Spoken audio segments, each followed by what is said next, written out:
The Kubler-Ross model, or the 5 stages of grief, is a system that makes up our learning to live with the people we lost. There are also tools to help us frame and identify what we may be feeling. The model was introduced by Swiss-American psychiatrist Elizabeth Kubler-Ross in her 1969 book On Death and Dying, and was inspired by her work with terminally ill patients. Studies have not confirmed these stages, and the model has been criticized as outdated. Still, this model is commonly used even today, and it was used as the backbone of the game I'm about to talk about today, Gris.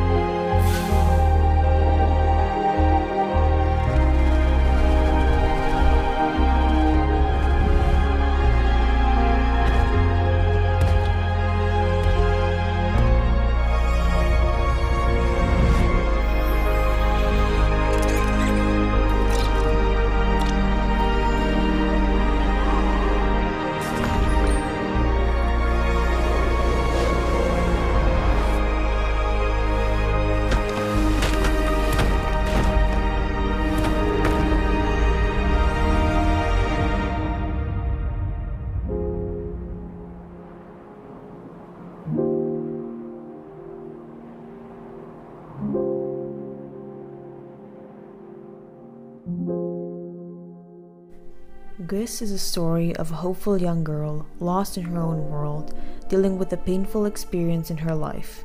Her journey through sorrow is manifested in her dress, which grants new abilities to better navigate her faded reality.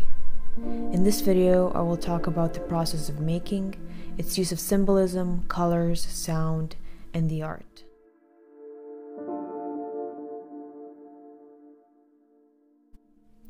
This is where it all began.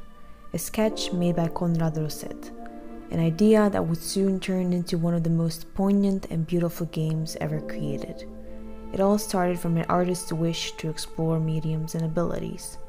This later developed into a full-fledged game in collaboration with Roger Mendoza and Adrian Huevas, who both co-founded Nomada Studio. For the music, Konrad reached out to a band called Berlinist because he believed that their music fit well into the idea he had for this game. As they began developing the game, they hired more and more people, and at the height of the production, they had about 17 people working on this game. I've divided this video into several chapters, so feel free to skip to a certain part you find most interesting. Firstly, I will talk about symbolism and colors. Before getting into this topic, it's worth mentioning that the Nomada Studio actually hired a psychologist, Hector Fusser, who is also a game designer himself, for this game to tell them about certain symbolism that they could use.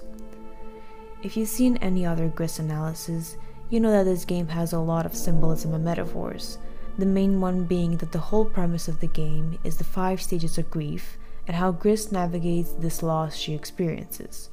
White stands for denial, red stands for anger, green stands for bargaining, blue stands for depression, and yellow stands for acceptance.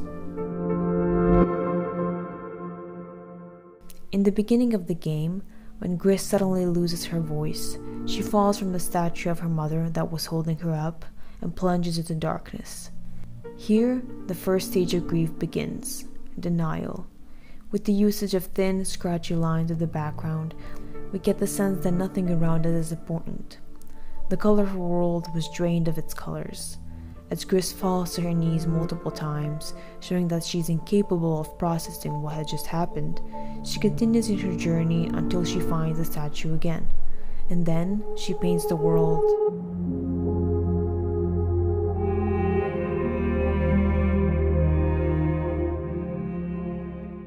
Red stands for anger.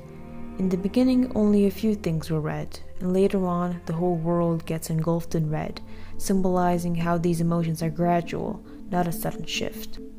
In this stage, Gris gets the heavy ability, allowing her to transform her dress into a heavy block, making her able to go through certain levels more easily by breaking floors and jars.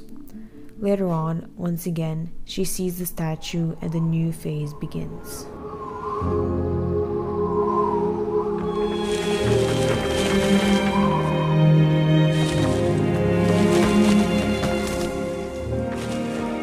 Once Once anger subsides, the next stage in the Kubler-Ross model is bargaining.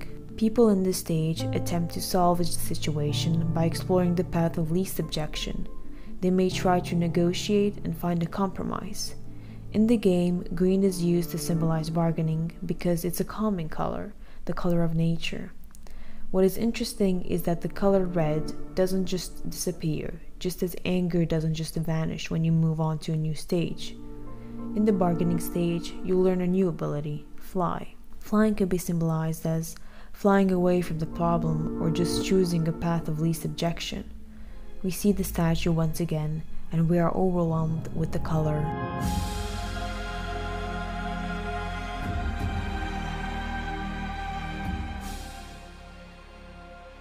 Like teardrops or ink spreading on paper with no means of stopping.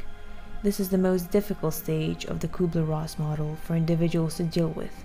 During this stage, a person may feel an overwhelming sense of sadness, guilt, helplessness, and regret. In this stage, we see Gris going through the deepest and darkest places in the world, caves. As she navigates through these caves, that is where she finds her new ability, swim. After solving all the underwater puzzles, Gris finds herself right back where she started, in front of the statue, as it is often the case when we move on from depression. That is also where we enter a new and final stage.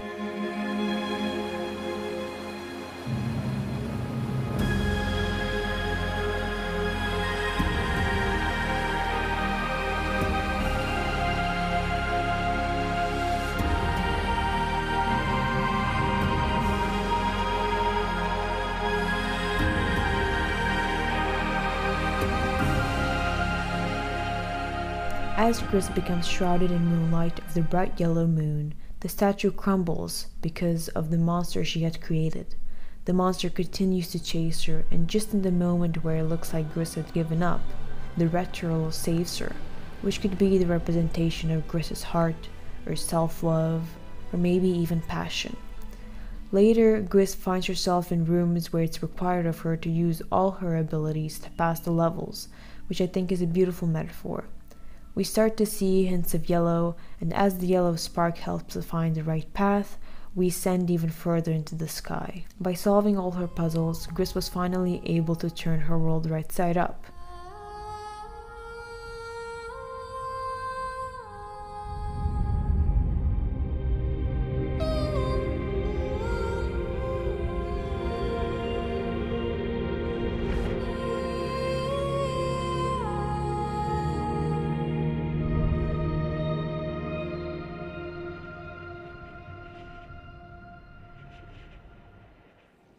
But then we see the black creature once again, and this time Gris finally decides not to run away anymore and faces it. She sings even as the creature engulfs her. She perseveres, and in the end she makes it.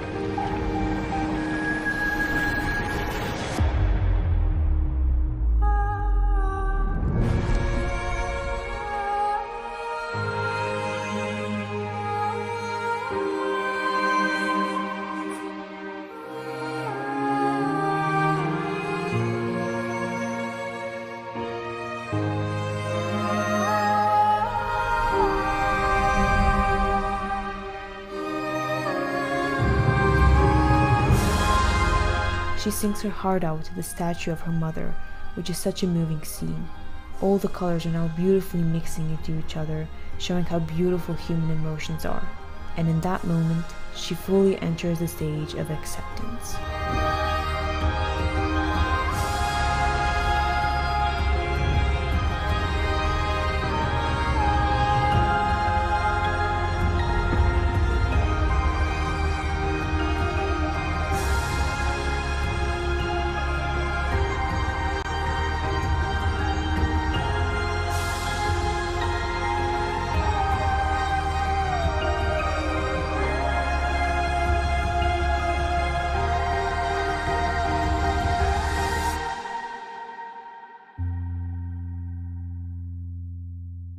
A few other things to note about the colors in this game. Before creating the game, Nomada Studio actually created a storyboard that highlights important moments in the game. In the storyboard, you can see how the composition progresses, how more and more colors are being added onto that blank canvas. The reason why they've taken this approach is probably because Nomada is a studio mostly formed by artists and not traditional programmers, and also because composition and progression of colors is extremely important in this game. Now let's talk about music. Together with color, music is a large part of this game. It connects everything and elevates certain scenes to another high. Berlinist was the band that Nomada Studio hired on Konrad Roset's recommendation, and they delivered one of the most beautiful soundtracks of a game I have ever heard. Some influences for Berlinist music were Fumito Ueda's games.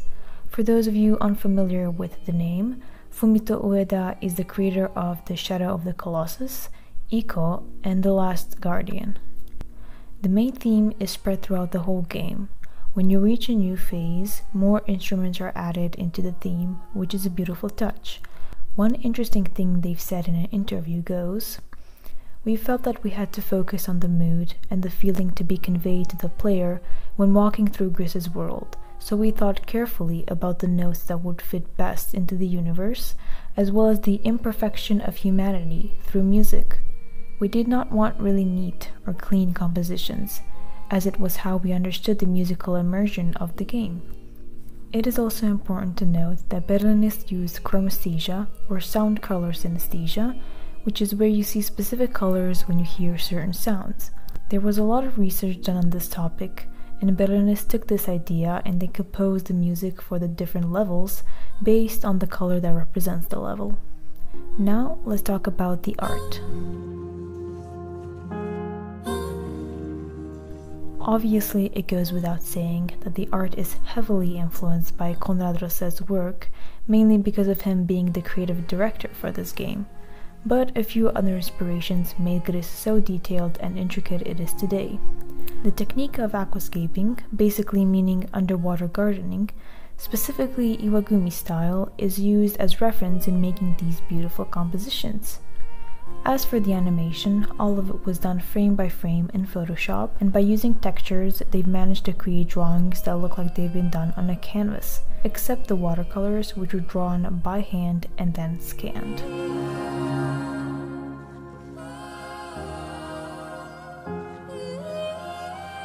Gris creates an intricate balance between visuals, audio, and immersion. It is a game in a loose sense of the word. This game is an experience and an art form. I played this game 2 times now, and both times I was so moved emotionally, like no game had ever done it before. It is a testament how truly beautiful games can be, and I believe we need to experiment with games a lot more and create more of these kinds of beautiful stories. I cannot wait for their new game Neva, which looks extremely promising with beautiful visuals and soundtrack. In the end, Gris sends such a powerful message. Even when everything falls apart, there is always a way out, even if everything around you is gray or gris.